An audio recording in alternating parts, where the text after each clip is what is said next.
In 1959, doctors in the United Kingdom began the practice of taking dead human bodies and extracting parts of the pituitary gland in the brain, and then putting that brain part from a dead human into a child to help the child grow taller. Kids were given c-hgh, cadaver human growth hormone, aka dead brains. And now we're learning decades later that there appears to be a link between putting dead human brain parts into children and those children going on to have brain diseases. You may have seen the headlines going around about Alzheimer's disease being caught from medical treatment. This is what that story is.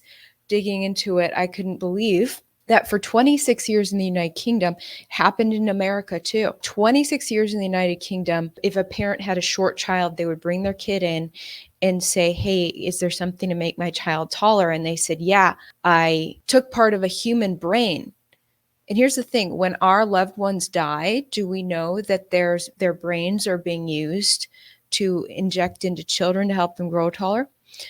So they would insert part of this pituitary gland into the child, and then the child would hopefully grow taller. But something happened recently where quite young people were having Alzheimer's disease. Now there's this new study out from University College London.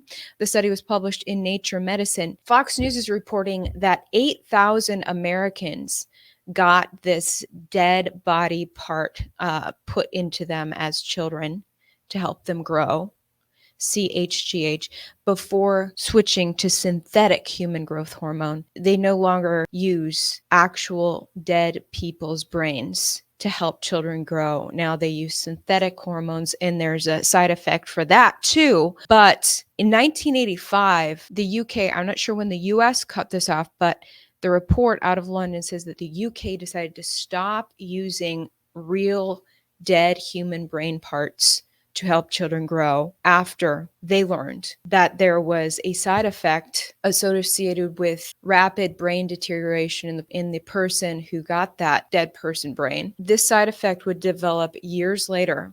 And this is the thing with these whenever we get new medical treatments, we got to remember that a lot of these new medical treatments, the worst side effects are not learned until much later. So for 26 years, cells from a dead human brain were going into children to help them grow in the UK.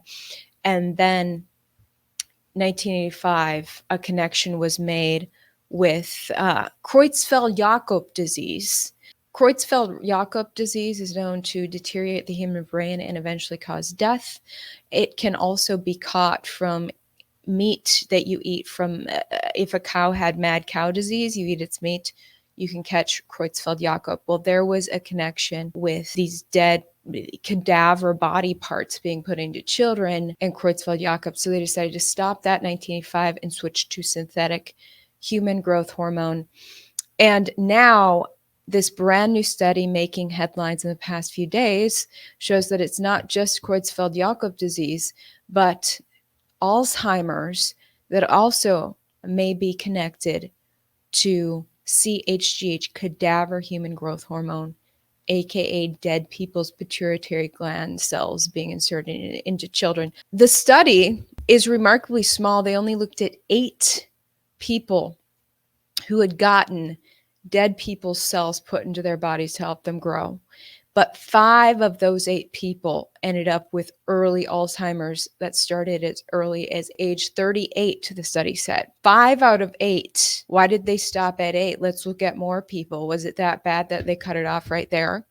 Because now the spin in the news with Fox News saying, well, this is remarkably rare, though. It's only 8 people. No, they only looked at 8 people and 5 of them had it. So it sounds like it could be pretty common if we look at more of these people.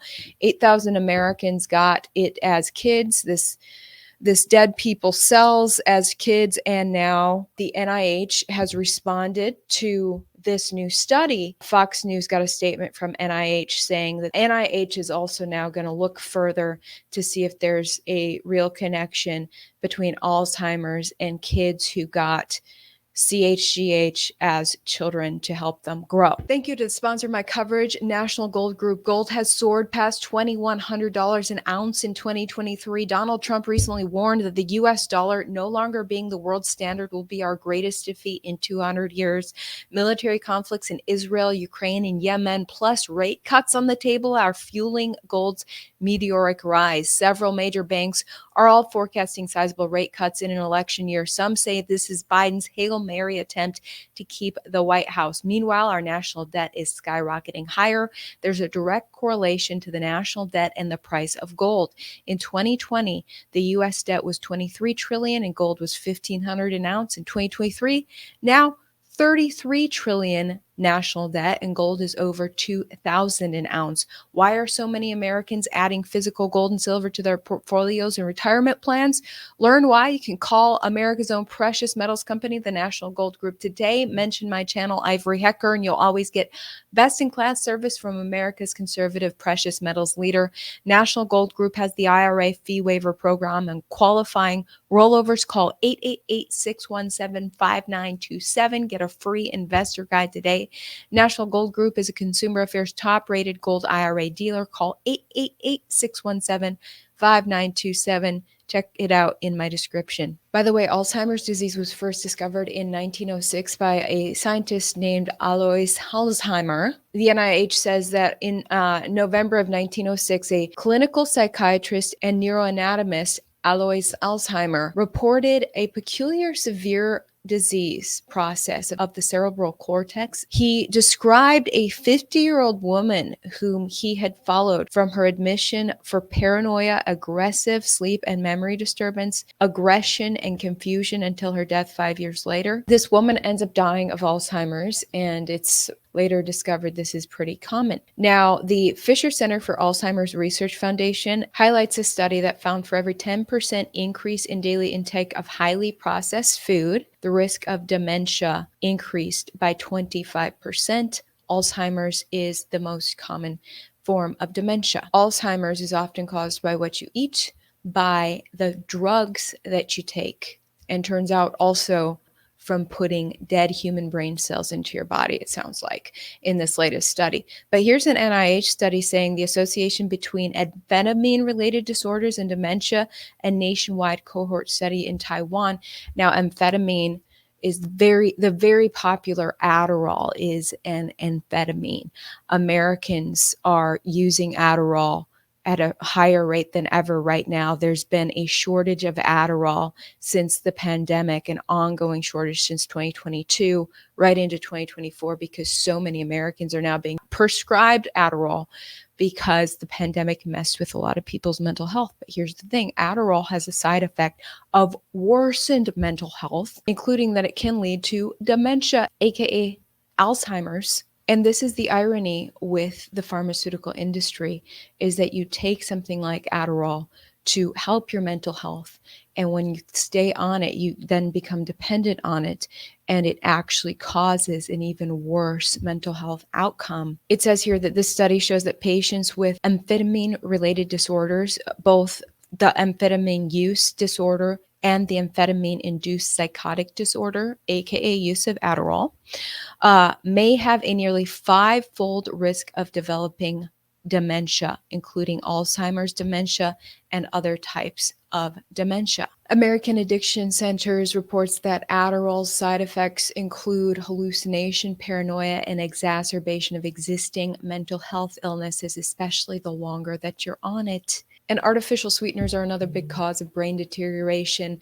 Piedmont Healthcare reports a study found in the American Heart Association's Stroke Journal showed that researchers analyzed the eating and drinking habits of more than 3,000 study participants over a period of 7 years. They then followed the subjects for another 10 years and found that people who drank at least one artificially sweetened drink a day were 3 times as likely to develop an ischemic stroke and almost 3 times as likely to develop Alzheimer's disease, dementia, than people who drank less than one artificially sweetened beverage per week which reminds me, I might want to lay off of the stevia. I like to sweeten my stuff with stevia, which is a natural plant extract, but more and more stevia is actually being mixed with highly processed fake sweeteners, and it's still being called stevia. So you've even got to watch out about stevia and get a really pure, authentic stevia extract if you can, or just switch back to actual honey. Even white sugar is probably better for you if you put a little bit of that in your drink than these artificial sweeteners who are going to eat at your brain over time. Don't believe these people who say that Alzheimer is just a genetic situation. It's nothing you can do about.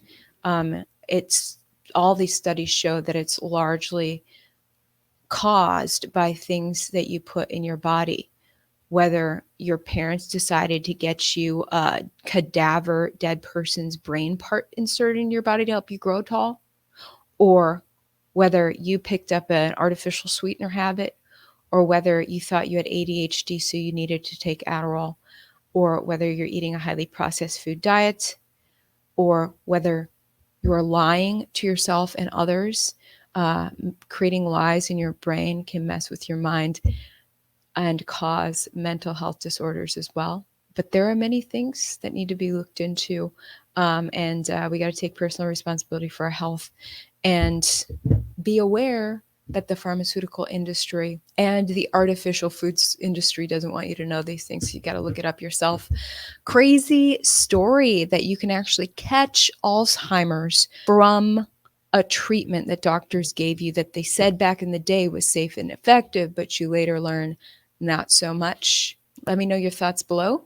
Like, share, subscribe, comment. We'll see you next time.